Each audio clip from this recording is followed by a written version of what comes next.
To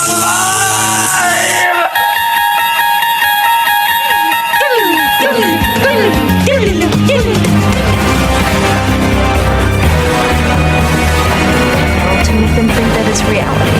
Well, dreams, they feel real while we're in them, right? It's only when we wake up that we realize something is actually strange.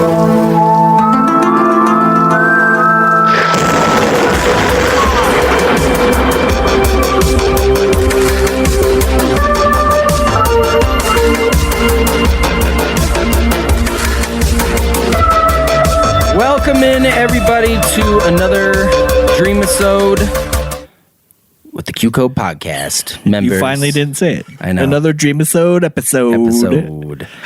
Danny, Travis, and Alan here, welcoming you all in to another fantastical bonus Dream episode. I can't help myself. I need to say it. I need to say episode. But yeah, we want to thank everybody who listened to our last episode, which was the Dream Snips, right? Collection, Volume 2. You had a little bit of exposure to Alan and his fugitism. You had Is that a fugitism? I don't know how to, it just seemed right for that sentence. Alan and his fugitism. My wife's long ass haircut. And what was the last one? And Trav's firing when he worked for the White House. Yeah. I got fired, guys. Oh, yeah. Fired. I apparently was not a very good what was I again? Oh, yeah. Your security guard. It was Danny's. The president. It was Dan's premonition to the whistleblower incident that really happened. That's true. Months after I had the dream itself. But Trav was cool. He was fine being fired because he knew he could get a job at the state in like 20 hours or less. It was like something very specific. I will have a job in 21 hours. Not give or take. Exactly. But yeah, we've got a good dream here today. Obviously, I'm going to assume it's good, but because we're all pretty good. Haven't looked at it, haven't read it, so who knows? It's a big surprise to all of us. But what number is this? 25? 25. Yep, 25. Okay. Wait, actually, now that I'm thinking about it, was the Dream Snips collection 2 weeks ago? Was it 2 weeks ago? What was the last one then? Yeah, the last one was Crypto Your Way into Space. Yes, it was the Crypto Your Way to Space. Oh. See, we don't even know. We've been doing so many of these. We don't even know what our last episode is. That's right. Crypto Your Way into Space. I had to play a lot of video games to get into space. That's right. That is literally, if you guys haven't listened to it, go back and listen to it. Not that you need to listen to that one in order to know what this one is all about. But I think in the history of all dreams throughout time,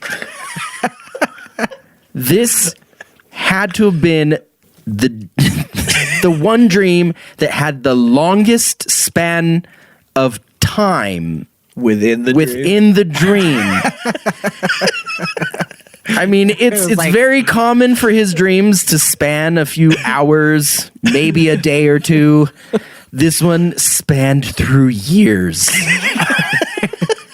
I mean, he spent like years playing games and earning cryptocurrency, and then had to purchase all of his space gear and training stuff, and then he had to train enough so that he could go into space. And then I had to fight the bureaucracy that is NASA. And then he just skipped over like things that were actually interesting. Yeah. Just like, anything we have to find the mainframe and upload our cryptocurrency. So after we did that, we finally got to space, and then the next thing is we were home. And you never know. But take that part out. It's very interesting to see what he had to do. But the other thing, too, that, I mean, maybe we should have talked about this before, but now that I'm just thinking about it, why did you guys have to train as if you guys were the only people piloting a ship to space, like if anybody could go, I feel like they should have still had like a responsible,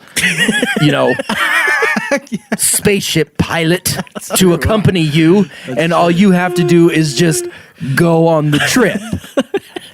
Or at least not like how it worked in this or world. at least like an AI system that just does all the piloting and we had to be Takes you as prepared for passengers. anything, and things happen. Things can go wrong in space, and you got to be prepared. I guess. So that's why we were training on the Devastator.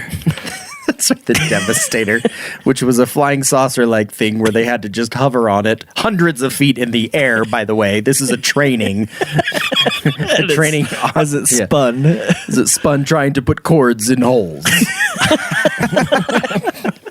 so. But if anybody knows Elon Musk, send him that dream. 'Cause Yes. he'll get a kick out of it. He'd be like, "Yes, this is the This is future of exactly how I. spaceflight." Yeah. I Please predicted it. fulfill Alan's dream of just having any type of connection with Elon Musk. So, all right, let's jump into this week's dream, which is, as I flip it over, it is called My Po Cruise Lifestyle. Okay. Is that hard to read? My Po Cruise Lifestyle. My Po Cruise Lifestyle. Just so you know, I text Danny like a couple days before we record these. Like, what's the title of the next stream so that I can like make the file and stuff. And every time, like this week when he sent me my Po Cruise Lifestyle, in my head I'm just chuckling, just like, oh God, let's see what we get into this time. Type of shenanigans are we going to get into this week? So, all right, ladies and gentlemen, here we go with My Po Cruise Lifestyle. My Po Cruise Lifestyle. I kind of Well, I you- just swallowed spit. Didn't you title it P.O.? Po? Yeah, it's Po. My Po Cruise Lifestyle. like poor? But Yeah, Po. But Okay. like Po. So that's why you're using that voice, right? Yeah, Like, well, that's what I was assuming, but then I thought, I was like, well, maybe it's like that Kung Fu Panda. Isn't his name Po? I wouldn't put it Maybe, past but you. For some reason, like I always thought he spelled his name P-O-E. But I don't know. Maybe. I don't know. I never I wouldn't asked know. him. Okay. How does that Allen spell it? P-O-E. Is that Edgar why you Allan think? Is that why you think it's spelled P-O-E? Okay, here we go. Things begin normal enough, as they often do in dreams. You can't say these things. With various family members along with myself enjoying a nice vacation on board a lavish cruise liner. Members of my family that are apparently present include my brothers Alan and Steve, my brother-in-law JD, and my sister Tracy. I've been showing up in a lot of your dreams. Oh. We are all maneuvering around the ship, enjoying all the amenities one can expect on a luxury cruise. We bounce from dining halls full of food to retail shops to various entertainment-laden activities, and even hit up a few theatrical shows. All of this is extremely fun, but after a couple of days of frolicking to and fro around the ship, curiosity gets the better of us, and we begin exploring the recesses of the boat with the purpose of hopefully finding something new that we had not seen before. The recess, like the engine room or something. Just anywhere we can get to.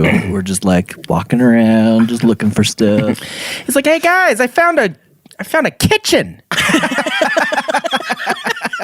Come on in. Look at all this. Look at all these utensils and stuff. Haven't seen these yet. Come on over. Let's go throw some knives at stuff. This activity leads us to a lower deck where we find a door that is slightly ajar. I push open the door a bit further to see what was in the room.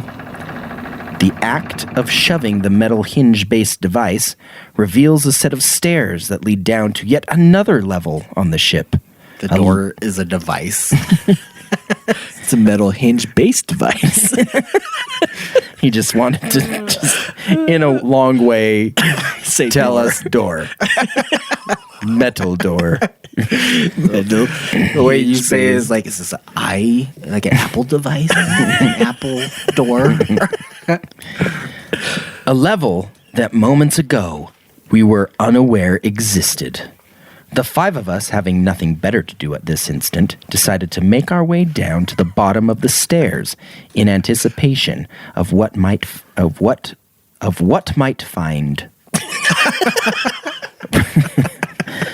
Once I And stepped, I feel like anytime you go through a door you've never been through before, of course we didn't know this existed. It's true. I guess it is You just implied. go to a meeting in a building you've never been in, you open the door, whoa! I had no idea all this existed. I will like give you $10 if you'll catch on video sometime, like when you go to work next time, and somebody opens the door, just be like, "Did anyone see that metal hinge-based device? I've never seen one before. Is it new?" are you aware that all doors have metal hinges? Once I step foot on the lower deck, I can immediately tell that this floor was not meant for the prying eyes of cruise passengers. It appears to be laid out much like several of the levels above it, which were sprawling rows of staterooms for all of the guests to stay in. However, this floor was completely run down. The carpet on the ground was torn, rust streaked across the walls, painter's plastic was draped here and there, as if someone had been using them as makeshift barriers. Meh. Barriers. I'll buy that. There I feel like there was more going through your head there, Trav. I'm going to hang this here as a makeshift barrier. So it separates one area From another. It's like, who couldn't just walk through that barrier? It's makeshift, Alan. It's not supposed to be a permanent barrier. It's more of a symbolic barrier. It's like if you were to draw a line on the floor, you can be like, this is my makeshift barrier. You do not cross this line. There was garbage and other random items haphazardly laying around. Thus, we had to watch carefully where we stepped, as to not sprain an ankle or something. You know what? Could be Like bad. that sounds like, stupid, but if any of you, most of you don't know this, but Danny has a serious history of spraining ankles. Like, this dude sprains his ankle on anything. So you can imagine why this is so important for him in his dream, that he's like, guys, wait. What? There's garbage haphazardly laying around. There's garbage strewn about. Yes, and? Okay, am I the only one that is worried about this? We must be careful lest we sprain an ankle. My ankles are like glass. How would it be to go on a hike with you? He's like, Rocks everywhere! Sand! Grass! Unlevel surfaces everywhere. That's why I just jump on Liz's back and she just takes me up the mountain. Get up, Liz. Get up. Okay. There was wait, sprained ankle or something. Okay. This deck definitely gave off a bit of a creepy vibe.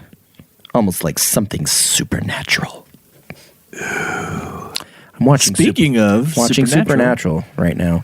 I've watched it before, but I only got up to like season 10 or 11. Wait, there's more than 10 or 11 only got seasons? to season 10 or 11? It's on their 15th season. Oh, they're still going? Yes, it's their last season. What's it even about? Supernatural stuff.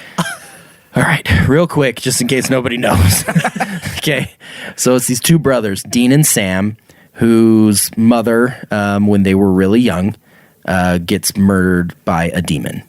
And their father becomes a hunter of all supernatural things and trains his sons to do the same.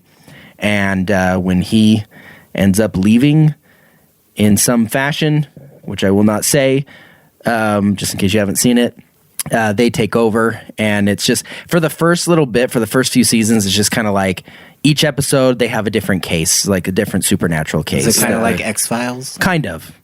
Yeah, they go with two somewhere. brothers? They usually find something that is, going on, some ghost or vampire or some type of supernatural thing. And then they go and exterminate it or figure out. They're just going around, trying to save people. So, and it's pretty cool. So I'm going to watch It's it. a good then. show. It's an amazing show. How many episodes per season? Your typical 22 to 24. So There's 15 episodes of that? Or 15 seasons of that? Yes. Holy cow. Dang. Can you imagine being the same character for that long? It took me 6 months to get through 8 episodes of Stranger Things season 3. Yeah. So, well, like I said, I went all the way up to like season 10 or 11, and then I just kind of stopped for whatever reason. And I've gone back to try and find where I was, and I can't. So I'm just like, you know what? I'll start over. So, but that was like years ago that I did that. So I don't remember a lot of it. So Sweet. Anyway, at this point, the 5 of us agreed to split up and walk around this deck to see what we would find. We each found a different hall to walk down and began our personal journeys. As I walked down my designated hallway, I caught a glimpse of movement out of the corner of my eye. But when I turned around, there was nothing there. Certain that I had indeed seen something, I walked toward the area in which I had sensed the movement coming from, in search of what it was. This is how people die. Well, it's my dream. Yeah, you're in like what could very well be a haunted deck of a cruise ship. And Danny sees something moving, and he's like, "Oh, I'm gonna go investigate." Number one, you guys all split up. It's like, hey, guys, there are 5 of us here and 5 hallways. What? Well, would you look at that? I love that video. So If you haven't seen that video on YouTube, you should. just Look up, would you look at that? Yeah, would you look at that? How would you look at that? Oh, would you look at that? Put that Just on. look at that. I can't pull it out either. I'd have to. I was watching it at work because one of my coworkers told me to watch it. I was just bawling at work. I audibly could not stop laughing. Well, yeah, I think people you are like, what? You sent it to us. yeah. Oh, I did, huh?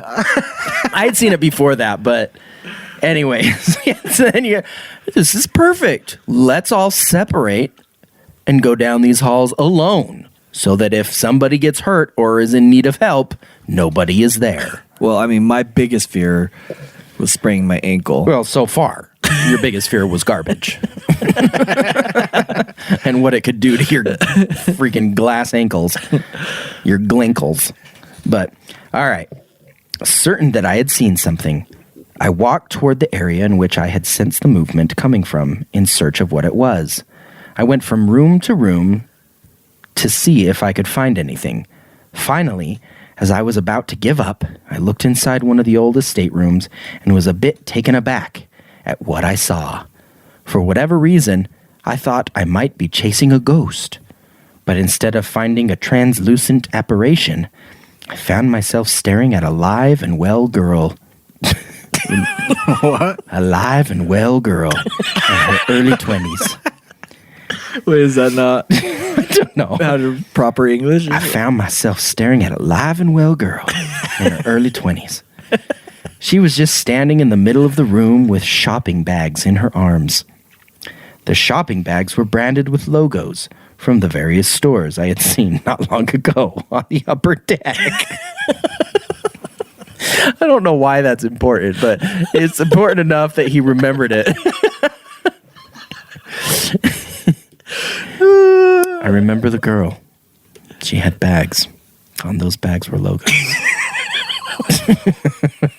Those logos belong to the stores that were on the upper deck. The girl looked up at me. Her face then shifts from one of complacency to one of surprise. Then concern. And finally confusion. We both stare at each other for what felt like an eternity. not quite knowing how to proceed next. I do. So, I like those logos on your bags. Where'd you get them?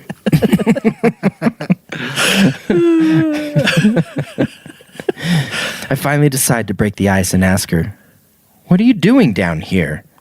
Without hesitation, she snaps back, "I live down here! What are you doing down here?" Touche. I think to myself, the girl does have a point. I don't live down here. So it'd be stranger that I'm on this floor than her being here.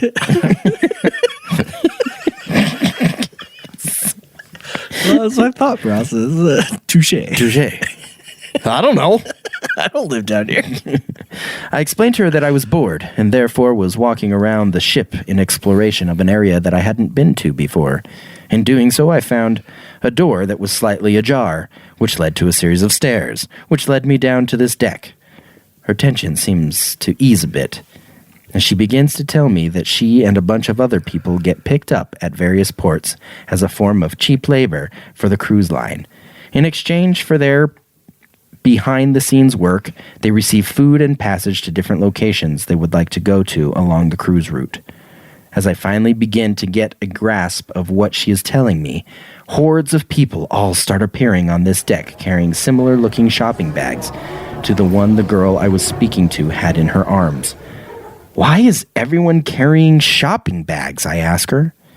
She enlightens me of the fact that everyone who works and lives down here while the ship is at sea will sneak up onto the upper deck to experience the high life of being a paying guest for a couple hours at a time. It's a way to kind of feel like you're on a vacation without actually being on vacation, she says. At this time, I have every intention of thanking the girl for her time and leaving this deck to return to the upper decks to resume my holiday. I have every intention of thanking her. I do not. Unfortunately, it's too late. During the time I was conversing with this nice girl, the ship had ported at a new destination. I was suddenly swept off the ship by a large crowd of workers living on this floor. I follow them for a bit, figuring that they can show me a way to get back on the ship.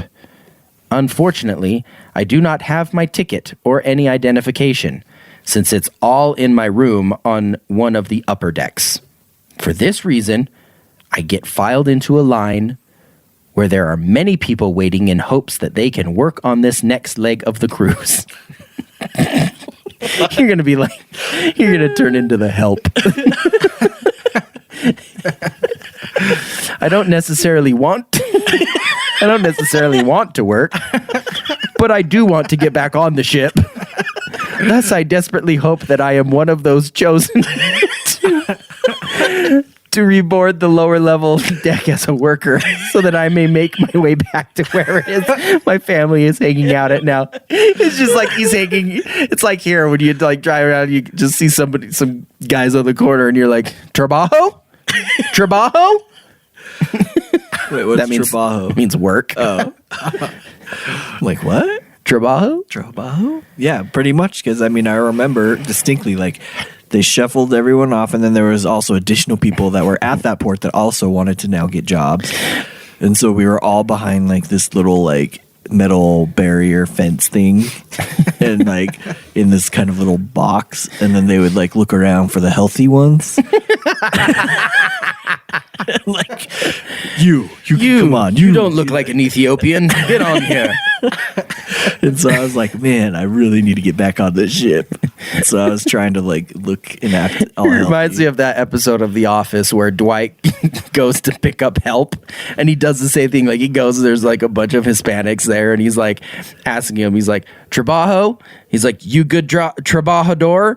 And then this like white guy goes up, he's like, yes. And he's like, wait, you speak English? He goes, yes, I'm really good at English. I am not good at Spanish.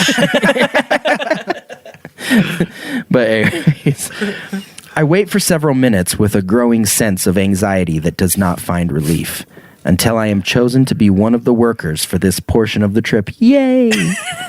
Ecstatic, I run up The old rusty ramp that is attached to the side of the ship that leads to the same door I had just been forcefully evacuated from. Once back on the ship, I am immediately captivated by all the hustle and bustle that is occurring on this old rundown deck. It's as if these people had an Insta economy kit and were able to set up an entire densely populated busy city street full of shops and businesses in no time flat. I looked to my right, and I could see that a small room had been transformed into a sports bar and grill. There were customers sitting at tables watching a game while a bartender served drinks and a waitress walked around talking and delivering orders. To my left was a small convenience store type business selling staples. Selling staples such as gum, candy, magazines, etc. I just thought it was like this store was selling staples.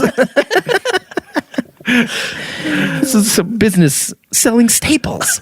It was amazing. It's a staple store. Never seen a staple store other than the store called Staples. Is gum really like a staple?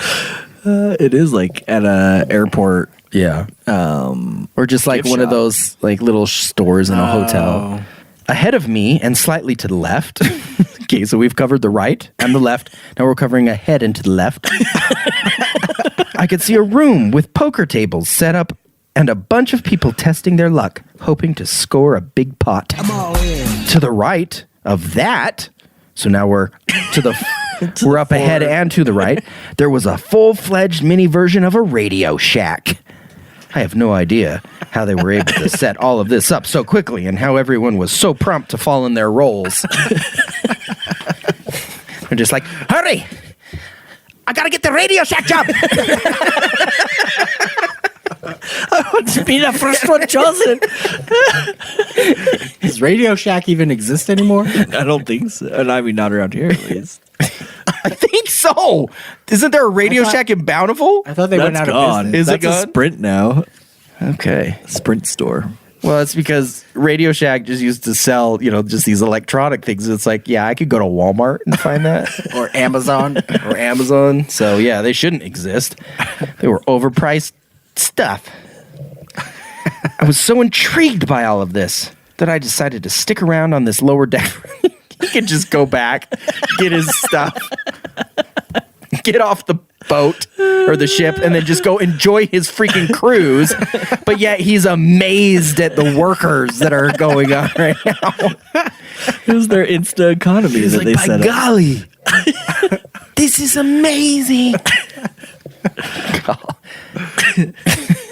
Okay. I wanted to learn how this whole economic system worked down here. In doing so, I met a gentleman whose job it was to take boxes of items from this deck, load them into a clear, see-through plexiglass elevator, and deliver them to the upper decks. I asked him if he's hiring for the night. Please, man, I need some work. And this looks like fun. He looks at me If and you don't remember the earlier dreams, remember what happened the last time you were in a see-through plexiglass room? oh yeah, Oh, yeah. With was that number 3? Yeah. I watched some tattooed emotional envelopes. Yeah, emotional envelopes. Oh, Just watch a tattooed man in a loincloth get blasted by hot air. okay. This is all I want to ask. Okay, of any of you out there in the world that might be listening to this, name 2 dreams that you've had a plexiglass containment in. Containment like center. Name 1. Danny here has had 2. 2 of them. There's probably like a guy who like works in the plexiglass industry and dreams about plexiglass all the time. No, because you're the only one who actually dreams about just going to work. Yeah. Like your normal. Yeah, my dream was I was just at Brighton Bank working as I normally do. It's just like your normal day stuff. Go to work, come home, dream about going to work, wake up, go to work. Literally 24 hours a day I am working, whether asleep or awake. He looks at me and asks, "How much can you carry?" I don't know why that's his voice. I tell him, I can carry enough. Well, all right then. You're hired. Go start loading those boxes on the elevator. He points at a stack of boxes, and I officially begin my work as a box delivery guy for the night. Okay. It sounded like you were so excited. I'm hard at work. I was pretty excited. Loading and unloading I boxes. had to get that interview, and I nailed it. It had one interview question. How much can you carry? And you answered, I can carry enough. Danny's like, You're hired. and I'm also very well informed about plexiglass containment units. So This is much better than being on vacation. Working. Danny literally paid thousands of dollars in this dream to work.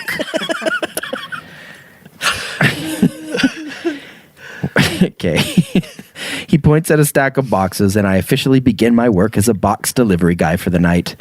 I'm hard at work loading and unloading boxes until the sun begins to come up in the morning. My new friend and I finally get the last few boxes loaded on the elevator. He literally works throughout the night just loading boxes into this elevator.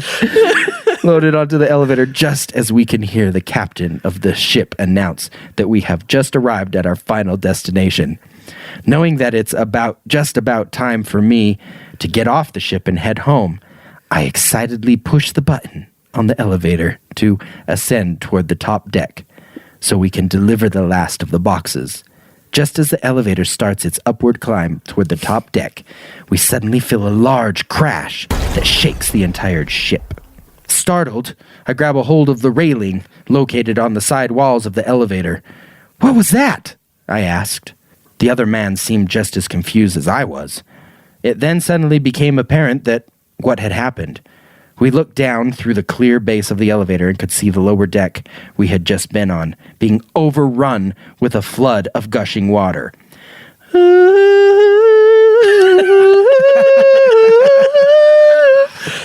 And then I was to the I'll never let go. And I ripped his hands off and pushed him out. I'll never let go, Pablo. Puncturing a hole right through the base of the ship, all I can think about for the moment is hoping that this elevator will work long enough to get us to one of the upper decks so we I can... think you missed a line. No, I didn't. Being overrun with a flood of gushing water. Oh, okay, I did. It appears that the captain of the ship must have gotten too close to the docks and had run into one of them, puncturing a hole right through the base of the ship. All I can think about for the moment is hoping that this elevator will work long enough to get us to one of the upper decks so we can exit and evacuate the sinking vessel before it's too late. You're basically at the dock. How far is it going to sink? It's like water's coming in and it just like... Like, all right, that's it, guys. We only got about 3 inches of water in here, but hurry before we drown! Sadly, In my dream, it was a really deep dockish area. Sadly, we were not that lucky. The elevator came to a stop about 4 feet shy of a floor on one of the upper decks. And you know what sucks? You're like 3'5", so I know. So I had to jump and try and you're like, Pablo, get on my back, man. give me a boost. Just you go. You deserve to leave. Man, why are you having an accent all of a sudden? Just go tell my family I love them.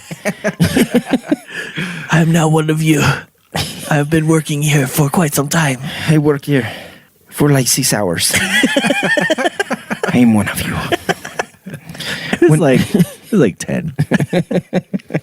When it suddenly stopped working. Let's see. Oh, yes, the elevator suddenly stopped working. I knew that as long as we were trapped inside this clear coffin, we were sitting ducks.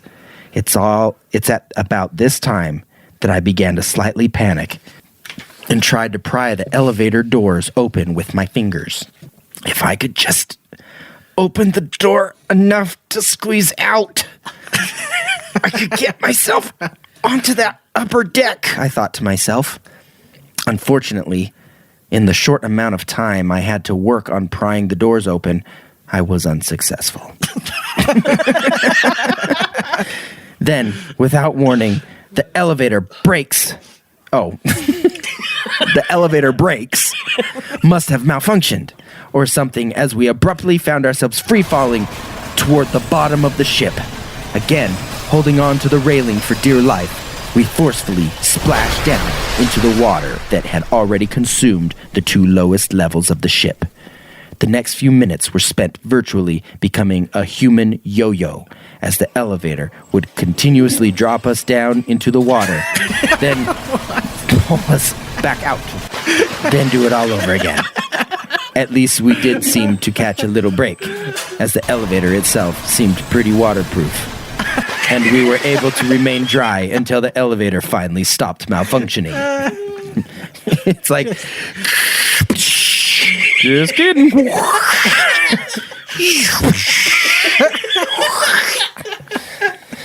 It's like this. You're just in there.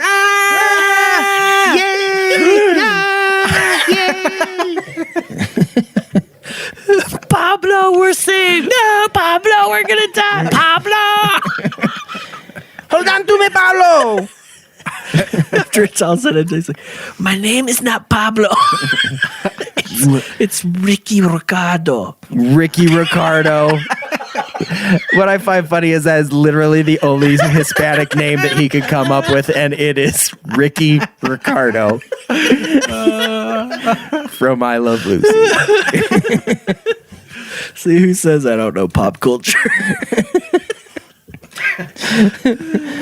All right.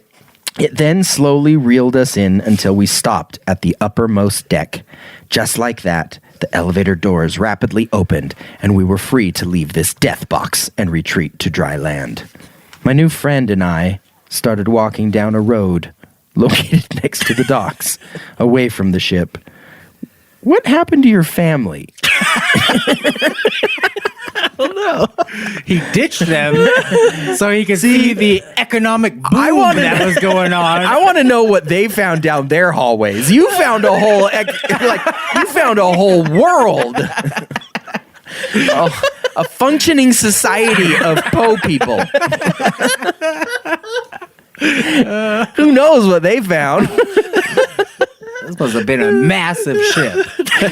I guess we have 4 more dreams coming. Literally all started because he found some lady standing in a room with bags. With logos on them. Logos. Okay. I'm going to start back that part over. My new friend and I started walking down a road located next to the docks away from the ship. We were both a bit exhausted and stunned by what had just happened. I looked at him and asked if he knows what had happened to everyone we knew who lived on the bottom deck of the ship. He lets me know that he's not sure. Why would he know? You guys are in the same thing. Pablo? Yes. Daniel. Do you know what happened to those peoples in the bottom of the ship? No, I've been with you the whole time. What you talking about? I don't have the ESPN, man. I like how I now have a full-on Spanish Mexican Well, accent. you've been there for so long that you're now I'm just one of them. You're that's just right. absorbing their culture. Pablo, do you know what's happened to those people? Do you know what's happened to those peoples? They were at the bottom of the ship. Okay. He lets me know that he's not sure and that he hasn't seen any of them since we got off the elevator. Yeah, you would have seen them too. You go by. Saddened and depressed by the thought of losing all those people, I closed my eyes as I continued to walk, which was a dumb idea because you would run into a pole. I know like this a pole because laden- I've done this. A pole-laden street. However, when I opened my eyes, I was no longer by the docks, but instead was sitting in a room in Las Vegas. He goes to Las Vegas so much. In a hotel room in Las Vegas. As I become cognizant of my sudden change in location, I noticed that I was the only one currently in this hotel room. However, I instinctively knew that I was not alone on this trip. I knew at the very least that I was here with Travis Cole, my wife and her friend and husband. I'm on a trip with you, your wife, her friend, and her husband? Yeah. I'm just Trav's the fifth I'm the wheel. fifth wheel. How do I know this, you may ask? Well, I know Trav is here because I am in the process of filling out a quiz that he made and handed out to each of us before we came on this trip. He wanted each of us to have the quiz completed before we arrived in Vegas. However, I did not quite get it done, or more truthfully, didn't even start. All right, guys. Before we get to Vegas, I have a very important quiz. It's called Who is Your Daddy and What Does He Do? Where did he come from, isn't it? What? It's not who's your daddy and where does he come from? On what? What are you thinking? I don't know. I thought that's what. It's from Kindergarten Cop. Yeah. Who is your daddy and where does he come from? No. No. It is Who is Your Daddy and What Does He Do? My whole life I always said it was who is your daddy and where does he come from? You have been saying it wrong your whole life. Now I'm frantically trying to finish it before he walks in here to collect them from everyone. How many things has he done wrong his entire life without knowing? We had an episode where he thought Wooly was spelled W-H-O-L-E-Y. Holy Like, I've been mammoth. spelled. And apparently you're writing some type of book about a woolly mammoth? Like, I've been writing it wrong this entire time. Right. Because we all write woolly mammoth so much in our lifetimes. Unless you're some archaeologist who specializes in woolly mammoths.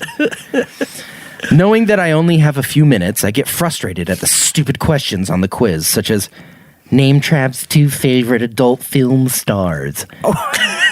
Adult film stars? Like porn stars? Or just Yeah, just like film stars? Porn That are stars is how adults. I took it. Okay, all of these Stormy Daniel. All of these are not things that I would ever ask anybody. Name Trav's 2 favorite adult film stars. Who is Trav's favorite NASCAR driver? I'll give you a hint. It's nobody. NASCAR sucks. What TV show does Vegas remind Trav of? Las Vegas? NCIS Las Vegas? I was thinking maybe it would be Pawn Stars. Or CSI Las Vegas, that's what it is. Pawn Stars? Yeah. Saved by the Bell when they go to Las Vegas. Wait, they go to Las Vegas? Maybe. I think there's an episode where they go to Vegas. I don't remember that one. How am I supposed to know the answer to these questions? Well, they appear to be all hypothetical. I mean, mostly. It's just like your opinion. What do you think, Travis? Well, I took it as in there was definitely a right answer for Yeah. each of them. In addition to Travis, I know my wife and her friends are here because her friends have invited us to join them downstairs in the lobby of the hotel shortly, so that we may experience this property's main draw. What is the main draw? Does it tell us? Once I get downstairs, I quickly find my wife and her friends and curiously ask them what we are going to do. They let me know that this hotel has recently spent millions of dollars on a new river attraction. I look up to see where they are pointing and can see that this hotel had indeed built and installed a full-size river that flowed across the entirety of the property. The fact that they were able to do that is a pretty amazing feat. Anyway, It's like the Mayan restaurant. But even cooler. they explained that the river is also a ride and that we are going to get place on it. called A River Runs Through It? No, You know- but that would have been good name. Have you ever been to what's don't that? know what the hotel's what's that called. hotel and casino? Just probably about 45 minutes outside of Vegas. It's that Buffalo Bills, the one that has the roller coaster. Yeah. That has I've a never river. been in it. That has a river that goes through it, and you ride in it. For real? It's a log flume ride. Oh, I didn't know that. I've never been to that one. Like, I've seen it, but I've never been in it. Yeah. Just little side note, the last time we went there, because my wife and I, I think it was like a year ago that we went, and we drove out there, and so there's this guy, and he was this Hispanic dude, and he was so drunk. And he had an all-day pass to this one roller coaster. Now, if you don't know what it is, look it up. It looks like a pretty Buffalo. big At one point in roller coaster. time, it was in the Guinness Guinness Book of World Records for like the biggest drop or whatever. It was like it's like 200 and something feet. But anyway, so this dude had an all-day pass, couldn't walk. And it's not one that has the straps come over your shoulders. It is old school, and you just have one. You just basically have like a lap strap. You have a lap strap and like a little seat belt. And I'm like, I do not feel safe on this whatsoever. I'm literally dropping 200 feet down, and all I have to hold me in is this little nylon strap. Meanwhile, this guy is up in front of us, and he is just like, he has no control of his body. Mm-hmm. The roller coaster's going left and right, and his body's just flinging all over the place. And it's just all these limbs are flying all over the place. And we get there, like, I was so worried he was gonna freaking throw up and come right back at us. But we get done, and he gets up, and he just starts stumbling. Because you have to go down, if you want to ride it again, you got to go down these stairs, go all the way around, go back up these other stairs, and get on the other side. And he was just doing that over and over and over again. And I even talked to him because, like, he was having a hard time walking down the stairs. I'm like, you okay, man? And he goes, this was such a fun ride. How many times you guys go? And I was like, yeah, this is our first time. He's like, I've been on it like 12 times. I was like, holy crap, man. I was like, you're going to go on it. You could get a day pass to this one ride. Yeah. Like, if you're there and you want to ride it, it's cheaper to do it that way because, like, one ride is like $15 or something like that. How much but is like a day pass? is like 20 or 25. Dang, Gina. So, anyway, back to your dream, if I can remember where I was. Oh, anyway, they explained that the river is also a ride and that we are going to get on it. Excited, the three of them all run off toward the river, while I, a bit apprehensive, lag slightly behind. Why? Why are you apprehensive? Because it's... I don't know. Apparently, I was afraid of river rides. Okay. When we arrive at the ride entrance, we all listen as the ride operator... You know what I just realized? I'm not even here. You know I'm there. I just gave you guys a quiz. And then you... When we arrive at the ride entrance, we all listen as the ride operator explains the terms and conditions to us. He lets us know that we will each be getting into our own wooden barrel and will then float down the river. He warns us that in each section of the river lies a unique and very real threat. You could die on this ride. We didn't take extra precaution. We actually put those threats in. We have to be aware that we may either be severely injured or even die. However, since we have purchased tickets, we have agreed to go on this ride by our own free will and are giving up our rights to sue the hotel if anything were to go wrong. I'm not going to lie. At this point, I really did not want to go on this ride. But That's why I was apprehensive, Trav. Well, yeah, but you were apprehensive before you knew that there were real threats. But the other three looked so eager to go. I did not want to disappoint them. You give in to peer pressure so easy. I'd be like, no thanks. If death is a literal, like, possibility, I'm not doing it. Therefore, I reluctantly climbed into my barrel, and the four of us set sail down the large man-made river. The first few minutes weren't too bad. It was actually kind of relaxing as we just slowly floated down the river, bobbing up and down in our little barrels. Of course, this serenity didn't last long, as shortly after, we apparently entered the first section containing dangers. My wife's friend, who seemed to know all about the ride, screams out to us, "The section contains vicious crocodiles and hippos." In order to deter them from biting or eating you, you must flap your arms up and down and smack the surface of the water with the palms of your hands. Shoo! Ah, freaking hippo! Alligators! Crocodiles, sorry. The crocs and hippos don't like the constant splashing much. Nevertheless, they may still approach you out of curiosity. I just see, like, you just have, like, some guy narrating. He's like, No, this is her friend telling me this. I know, but I'm just saying it would be funny if there's just, like, a guy narrating as you guys are, you are now approaching Crocodile and Hippo Falls, or Bend. To keep them from approaching you, you must slap the water with the palms of your hands.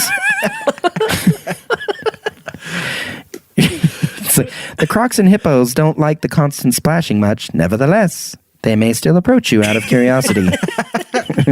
However, with your constant smacking motion, you should end up hitting them on the nose. Crocs and hippos hate this and should immediately turn around and swim the other way. So out of a strong urge to live, I do just as I'm told and begin flapping and splashing all the way through the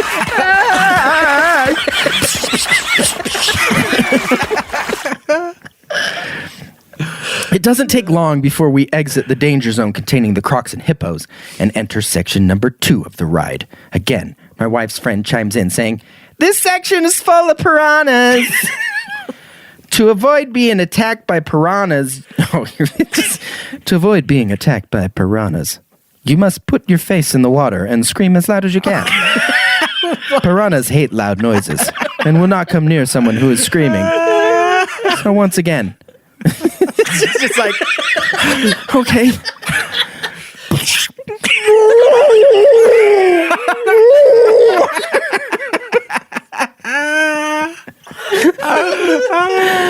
So once again, I follow suit. I lean over the edge of my barrel, stick my face in the water, and watch as the air bubbles float toward the surface as I scream instantly.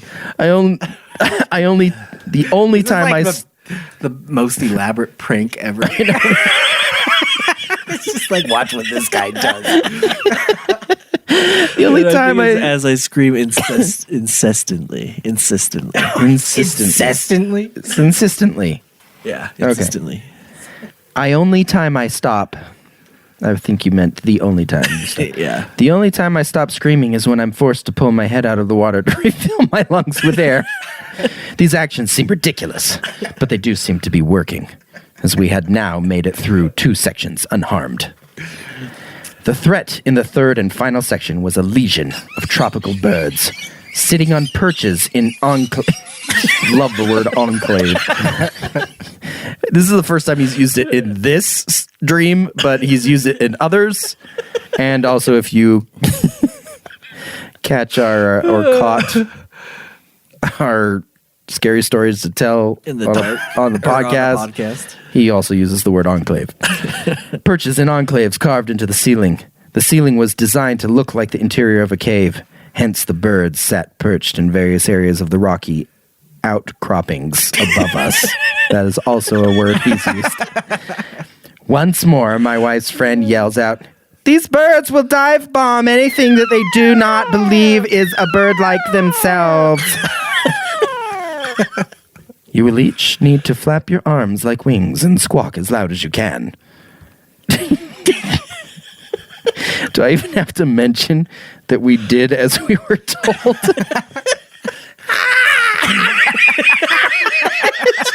It's just like you come up with the worst amusement park rides in your dreams.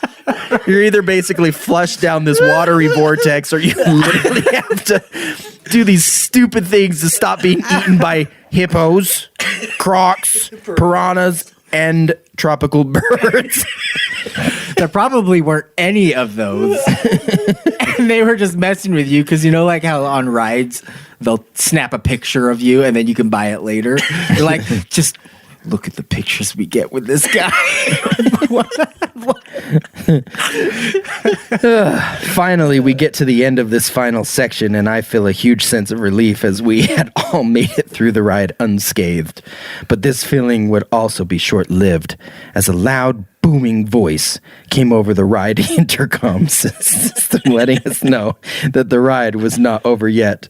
The voice exclaimed that the ride will now begin reversing the flow of the river so that we can go back through. So that you can go back through the ride in reverse order at double speed. That is all. With the sudden rush of anxiety coursing through my veins, it's just like, yeah! No, I don't want to go back. I don't want to go back through. Sudden rush of anxiety coursing through my veins. My barrel is swept up once again by the river's current and pushes me back through the ride. I spend the next few minutes frantically flapping and squawking, dunking my face and screaming, and moving my arms up and down, smacking the water surface to avoid being attacked or eaten by a wild animal. Finally, when we reach the section we had originally started the ride in, I throw my arms up, absolutely exhausted from all the activity we just experienced. With heavy breathing, I exclaim, "Who would enjoy this kind of ride? I didn't find it fun at all." I slowly navigate my barrel over toward the shore where we are supposed to unload ourselves. Just as I'm getting out of my barrel, all of the scenery around me begins to pixelate and disappears. After a few seconds, all that is left behind is a smooth screen on all sides of us. I drop my head in shame as I realize that this ride had been a virtual reality simulation the whole time, and that none of the things I was afraid of were real. At this moment, I'm upset and embarrassed that I was led to believe that I was in real danger. But I'm also partially fascinated by the advanced amount of technology that had to go into this ride to give someone the sensation of reality to this degree. I then finish getting myself out of the barrel and head back toward the hotel lobby. This is when I woke up. Holy crap. I just like how I am literally in it to give you a quiz of things that I think of. So your wife's friend that was warning you about all the things coming up, Yeah. she knew it wasn't real, and she was just like messing with you. I don't know. She seemed pretty much like she thought it was Because she's real. been on it before. I think she just read about it online of what you got to I do. just see.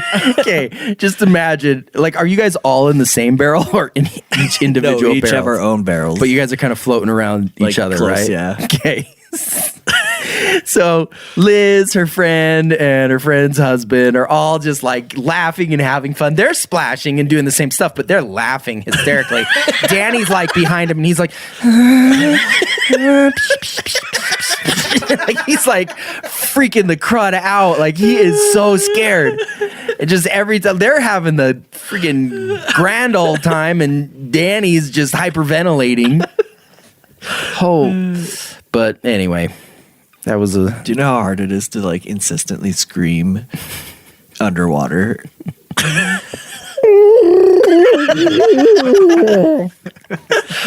To avoid piranhas.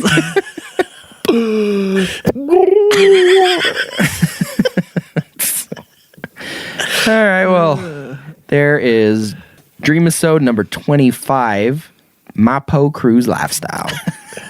Good name. I don't know. It's really hard because, like, usually, like, if in this like, yeah, maybe the first one, although, I don't know. I don't know if you were poor. You just decided to help a man load an elevator full of boxes.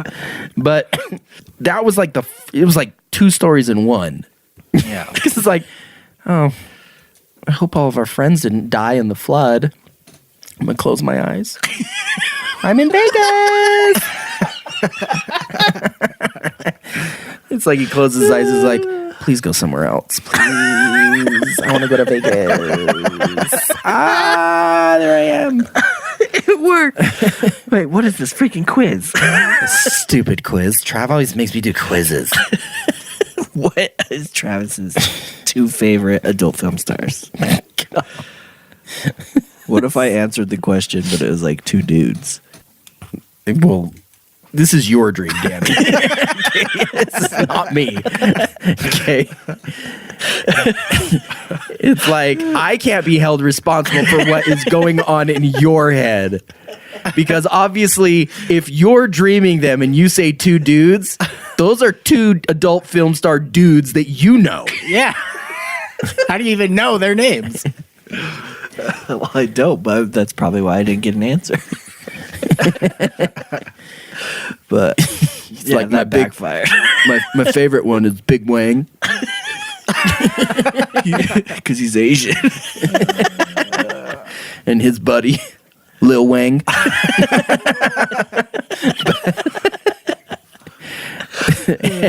All right.